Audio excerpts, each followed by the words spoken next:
Hello दोस्तों, thoughts for growth channel में आपका स्वागत है। आज हम आपके लिए लेकर आए हैं डॉक्टर जोसेफ मर्फी की लिखी किताब धन को आकर्षित कैसे करे का Hindi audio book summary. Doctor Joseph Murphy नव विचार आंदोलन के प्रवर्तक थे। उन्होंने 30 से भी ज़्यादा पुस्तकें लिखी। Doctor Murphy the power of your subconscious mind जैसे बेस्ट सेलर पुस्तकों के लेखक रहे हैं। इस किताब में कुल 2 अध्याय है, जिसमें से पहला अध्याय है अमीर बनना आपका अधिकार है और दूसरा अध्याय है अमीरी की राह।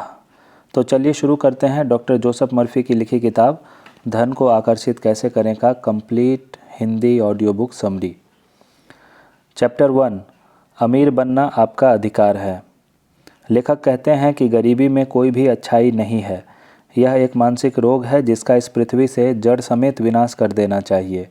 हम यहाँ विकास करने आए हैं और खुद को प्रकट करने आए हैं, आध्यात्मिक दृष्टि से, मानसिक दृष्टि से और भौतिक दृष्टि से।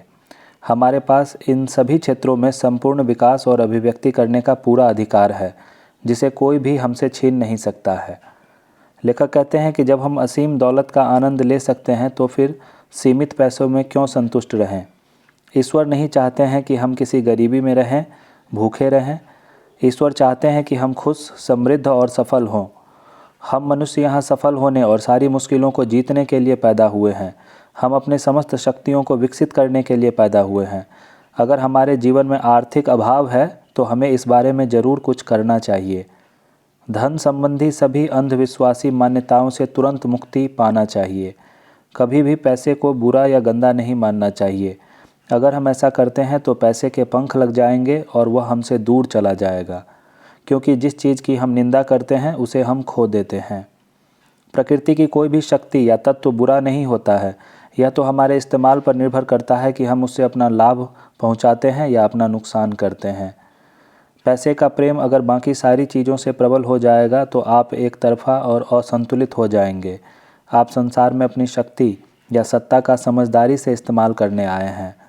पैसे को एकमात्र अपना लक्ष्य बनाना एक गलत चुनाव होगा। हम सोचते हैं कि हमें सिर्फ पैसा चाहिए, लेकिन अपनी तमाम कोशिशों के बाद हमें यह पता चलता है कि हमें जो चीज़ चाहिए थी वह थी मानसिक शांति और समृद्धि। दौलत चेतना की अवस्था है। यह दैवी आपूर्ति के सतत प्रवाह के प्रति अनुकूलित मस्तिष्क का परिणाम है। जो मनुष्य अवचेतन मन की कार्यप्रणाली जानता है वह कभी आर्थिक स्थिति, शेयर बाजार की दहशत, मुद्रा के अवमूल्यन या मुद्रास्फीति की चिंता नहीं करता है, क्योंकि उसका वास ईश्वर की सतत आपूर्ति की चेतना में है। ऐसे मनुष्य को हमेशा एक विराट उपस्थिति द्वारा आपूर्ति दी जाएगी और उसकी देखभाल की जाएगी। दौलत एक मानसिक अवस्था है। आगे बताए गए छोटे वाक्य को दिन में 3-4 बार खुद से धीरे धीरे कहें, खास तौर पर सोने जाने से पहले। यह वाक्य है, पैसा मेरे जीवन में हमेशा खुलकर प्रवाहित हो रहा है और मेरे पास हमेशा दैवी समृद्धि है। अगर आप ऐसा नियमित और सुनियोजित तरीके से करते हैं तो दौलत का विचार आपके ज़्यादा गहरे यानी अवचेतन मन तक पहुंच जाएगा और आप दौलत की चेतना विकसित कर लेंगे। अविचारित मशीनी दोहराव से दौलत की चेतना बनाने में सफलता नहीं मिलती है। आप जो भी कह रहे हैं उसकी सच्चाई महसूस करिए। आप जानते हैं कि आप क्या कह रहे हैं और क्यों कह रहे हैं।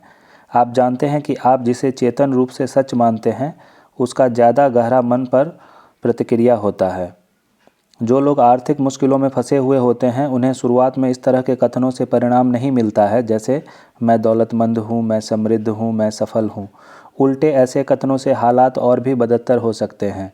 इसका कारण यह है कि अब चेतन मन 2 विचारों में से ज़्यादा प्रबल विचार, मनोदशा या भावना को ही स्वीकार करता है। जब आप कहते हैं कि मैं दौलतमंद हूँ तो आपके भीतर से आवाज़ आती है, नहीं तुम दौलतमंद नहीं हो, तुम तो कंगाल हो। तब आपकी भावना ज़्यादा प्रबल है, इसलिए हर कथन अभाव की मनोदशा को जागृत करता है। इसी वजह से अभाव और बढ़ जाता है।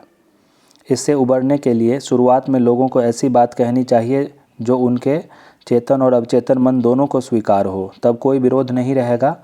हमारा अवचेतन मन हमारी मान्यताओं, भावनाओं और विश्वासों को स्वीकार करता है या उसे स्वीकार करता है जिसे हम चेतन रूप से सच मानते हैं।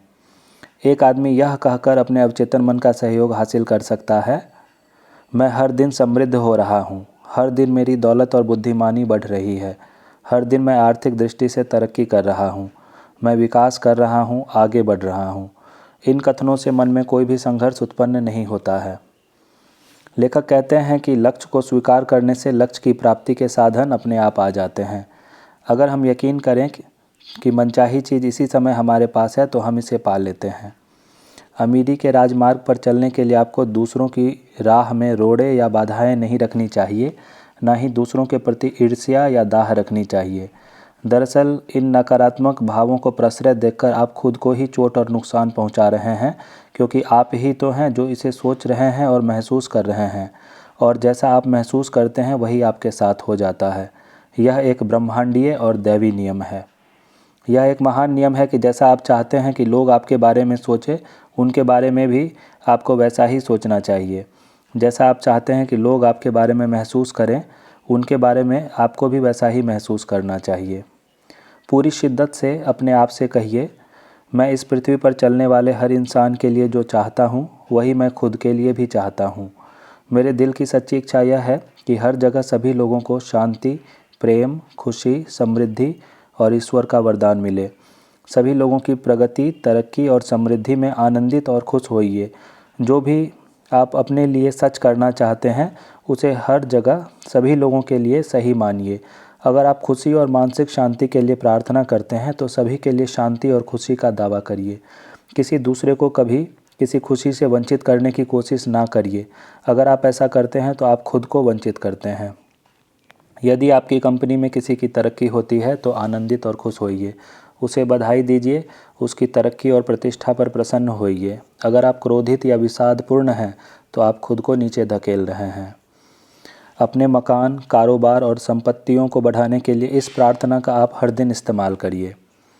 जो सर्वोच्च शक्ति ग्रहों की कक्षा में उनका मार्गदर्शन करती है और जिसकी बदौलत सूरज चमकता है, वह मेरी सारी संपत्ति, घर, कारोबार और मेरी सारी चीज़ों पर निगाह रखती है। ईश्वर ही मेरा किला है और तिजोरी है। मेरी सारी संपत्तियां ईश्वर में सुरक्षित है। यह अद्भुत हर दिन खुद को इस महान सच्चाई की याद दिलाइए और प्रेम के नियम पर चलिए, तो आपको सभी तरीक़ों से मार्गदर्शन मिलेगा, आपका ध्यान रखा जाएगा और आपको समृद्ध बनाया जाएगा। आपको कभी भी नुकसान नहीं उठाना पड़ेगा, क्योंकि आपने सर्वशक्तिमान को अपना सलाहकार और मार्गदर्शक चुना है। हम सभी को अपनी समस्याएं सुलझाने के लिए अंदरूनी मार्गदर्शन लेना चाहिए। यदि आपके पास कोई आर्थिक समस्या है तो रात को सोने से पहले यह दोहराइए, अब मैं चैन से सोऊंगा। मैंने यह मामला अपने अंदर की ईश्वरीय बुद्धिमत्ता के हवाले कर दिया है। यह जवाब जानती है। जब सुबह सूरज उगेगा तो मेरा जवाब भी मेरे सामने आ जाएगा। मैं जानता हूँ कि सूरज का उगना कभी नहीं रुकता है। फिर सोने चले जाइए। किसी समस्या पर परेशान मत होइए, चिंता मत करिए, आवेश में मत आइए। रात की नींद से सलाह मिलती है। उस समस्या पर सो जाइए और उस रोशनी के लिए प्रार्थना करिए जो आने वाली है, और याद रखिए वह हमेशा आती है। छाया दूर हो जाती है। हर रात की नींद को एक संतुष्टि भरा आनंद बनने दें। आप जो भी बनने की हसरत रखते हैं, जब आप उससे पूरी तरह भरे होते हैं तो आपकी प्रार्थना का जवाब मिल जाता है, यानी आपकी इच्छा भी पूरी हो जाती है। अपने मन में समृद्ध जीवन को स्वीकार करिए। दौलत की आपकी मानसिक स्वीकृति और अपेक्षा का अपना खुद का गणित होता है। इसकी अभिव्यक्ति की अपनी खुद की कार्यप्रणाली होती है। जब आप समृद्धि की मनोदशा में दाखिल होते हैं तो समृद्ध जीवन जीने की आवश्यक सारी चीज़ें घटित होने लगती है। इसे आप अपनी दैनिक प्रार्थना बना लीजिए, अपने दिल पर लिख लीजिए। ईश्वर मेरी समस्त आपूर्ति का स्रोत है। उसकी दौलत अब मेरी दौलत है। उसकी अमीरी मेरे पास खुलकर बहुतायत में और प्रचुरता में प्रवाहित हो रही है। मैं हमेशा अपने सच्चे मूल्य के बारे में चेतन हूँ। मैं अपने गुणों का उपयोग मुक्तता से करता हूँ और मुझे अद्भुत रूप से दैवी मुआवजा मिलता है। हे परमपिता, आपको धन्यवाद। चैप्टर 2, अमीरी की राह। इस अध्याय में लेखक हमें बताते हैं कि अमीरी हमारे दिमाग से जुड़ी होती है। उदाहरण के लिए हम मान लेते हैं कि किसी डॉक्टर की डिग्री चोरी हो जाती है, उसके ऑफिस की सारी मशीनें भी चोरी हो जाती है, लेकिन फिर भी उसके दिमाग में जो ज्ञान है वह चोरी नहीं हो सकता। वह अभी भी अपना काम कर सकता है, रोगों का उपचार कर सकता है, दवाएं लिख सकता है, ऑपरेशन कर सकता है और चिकित्सा विज्ञान संबंधी व्याख्यान भी दे सकता है। उसकी अमीरी उसकी मानसिक क्षमता में है, दूसरों की मदद करने वाले उसके ज्ञान में है और मानवता को योगदान देने की उसकी काबिलियत में है। जब आपके मन में मानवता के हित में योगदान देने की प्रबल इच्छा होती है तो आप हमेशा दौलतमंद होते हैं। सेवा यानी संसार को अपने गुणों से लाभ पहुंचाने की आपकी आकांक्षा पर सृष्टि हमेशा प्रतिक्रिया करती है। आपके बाहरी जगत, परिस्थितियाँ, परिवेश और आर्थिक प्रतिष्ठा हमेशा आपकी आंतरिक सोच, विश्वासों, भावनाओं और मान्यताओं का पूर्ण प्रतिबिंब होता है। यह सच है, इसलिए अब आप दौलत और सफलता की मानसिक शांति के विचारों पर मनन करके अपने आंतरिक वैचारिक नक्शे को बदल सकते हैं।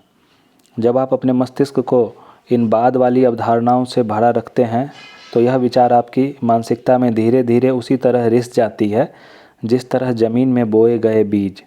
सभी बीज अपनी तरह के फसल देते हैं, इसलिए आपकी आदतन सोच और भावना भी समृद्धि, सफलता तथा मानसिक शांति में प्रकट होती है।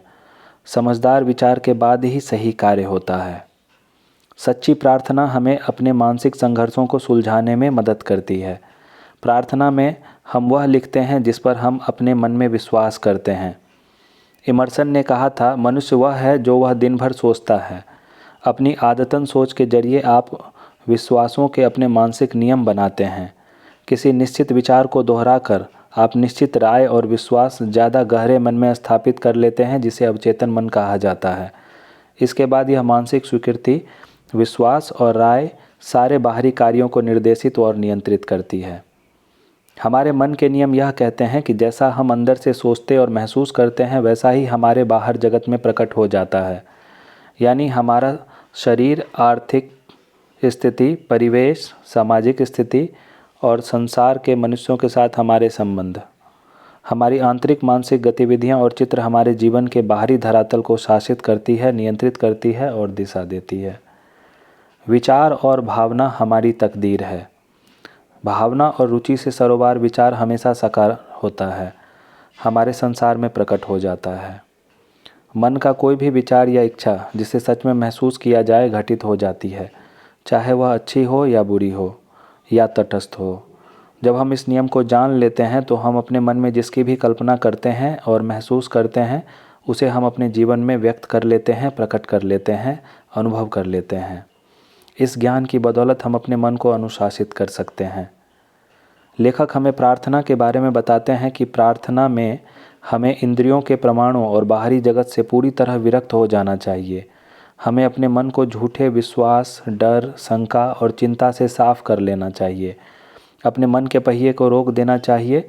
फिर शांत मन से सफल प्रार्थना की खुशी पर तब तक मनन करना चाहिए जब तक कि आंतरिक निश्चिंतता ना आ जाए, यानी जब तक कि हम यह जान न जाएं कि हम जान गए हैं।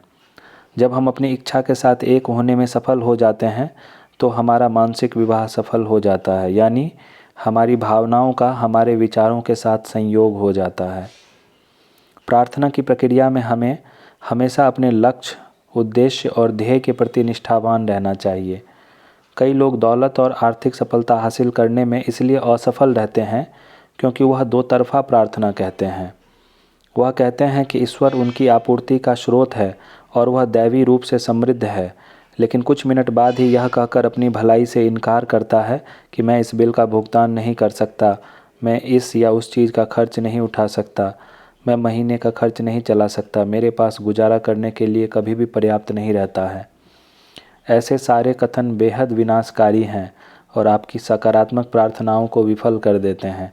इसे ही दो तरफा प्रार्थना कहा जाता है। आपको अपनी योजना या अपने लक्ष्य के प्रति निष्ठावान रहना चाहिए। आपको आध्यात्मिक शक्ति के अपने ज्ञान के प्रति सच्चा रहना चाहिए। अपने नकारात्मक विचारों, डरों और चिंताओं के साथ संयुक्त होना बंद कर देना चाहिए, तभी आपकी प्रार्थना सफल होगी। प्रार्थना उस कप्तान की तरह है जो अपने जहाज़ को दिशा निर्देश कर रहा है। आपके पास एक मंजिल होनी चाहिए, आपको पता होना चाहिए कि आप कहाँ जा रहे हैं। जहाज़ का कप्तान परिवहन के नियमों को जानते हुए अपनी दिशा को नियंत्रित करता है। अगर तूफान या बड़ी लहरों के कारण जहाज़ दिशा से भटकता है तो वह शांति से इसे दोबारा इसकी सच्ची दिशा में मोड़ लेता है। आप अपने जहाज़ के कप्तान हैं और आप अपनी भावनाओं और विचारों, विश्वासों और मनोदशा के जरिए आदेश दे रहे हैं। प्रकाश रेखा पर अपनी निगाहें रखिए, आप वहीं जाते हैं जहां आपकी दृष्टि होती है। इसलिए उन सारी बाधाओं, विलंब और अवरोधों को देखना छोड़ दीजिए जिनकी वजह से आप अपनी दिशा भटक सकते हैं। निश्चित और सकारात्मक रहें। तय करें कि आप कहाँ जा रहे हैं। जान लें कि आपका मानसिक नज़रिया ही वह जहाज़ है जो आपको अभाव तथा सीमा की मनोदशा से समृद्धि की मनोदशा और भावना तथा इस विश्वास तक ले जाएगा कि ईश्वर का अपरिहार्य नियम आपके लिए काम कर रहा है। मनुष्य की आंतरिक मनोदशा और विश्वास हमेशा उसके बाहरी संसार को नियंत्रित और शासित करते हैं। मन की आंतरिक गतिविधियाँ बाहरी गतिविधियों को नियंत्रित करती है। बाहर बदलने के लिए आपको भीतर बदलना होगा। आप प्रार्थना के जरिए किसी भी स्थिति को उलट सकते हैं।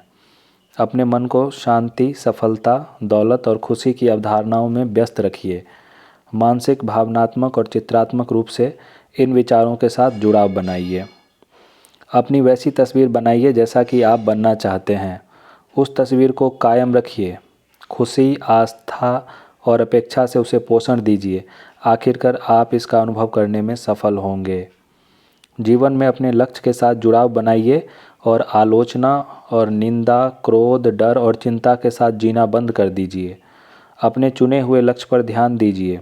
समृद्धि और सफलता के अवश्यंभावी नियम में विश्वास और आस्था से सरोवर रहिए। 1 मिनट तक अपने लक्ष्य से प्रेम करके और अगले ही मिनट उससे इनकार करके आपको कुछ भी हासिल नहीं होगा। यह तो अम्ल और क्षार को मिलाने जैसा है, जिससे आपको एक उदासीन तत्व ही मिलेगा। अमीरी की राजमार्ग पर चलने के लिए आपको अपने चुने हुए लक्ष्य के प्रति निष्ठावान रहना पड़ेगा। चुनाव करने की अपनी क्षमता के जरिए हम उस हकीकत की कल्पना कर सकते हैं जिसे हम अपने लिए चुनते हैं। आस्था व लगन के जरिए हम जीवन में अपने लक्ष्य को हासिल कर सकते हैं। स्वर्ग की सारी दौलत यहीं पर हमारे भीतर है और मुक्त होने का इंतज़ार कर रही है। शांति, खुशी, प्रेम, मार्गदर्शन, प्रेरणा, सद्भाव और समृद्धि सभी इसी समय मौजूद है। ईश्वर की दौलत को अभिव्यक्त करने के लिए हमें बस इतना करना है कि अभी के वर्तमान को छोड़कर मानसिक तस्वीर में दाखिल हो जाएं और एक सुखद खुशनुमा मनोदशा में अपने लक्ष्य के साथ एक हो जाएं। उल्लास के पलों में अपनी अच्छाई को देखने और महसूस करने के बाद हम यह जान जाते हैं कि कुछ ही समय में अपने लक्ष्य को वस्तुपरक तरीके से भी साकार होते देखेंगे। जैसा भीतर होता है वैसा ही बाहर आ जाता है।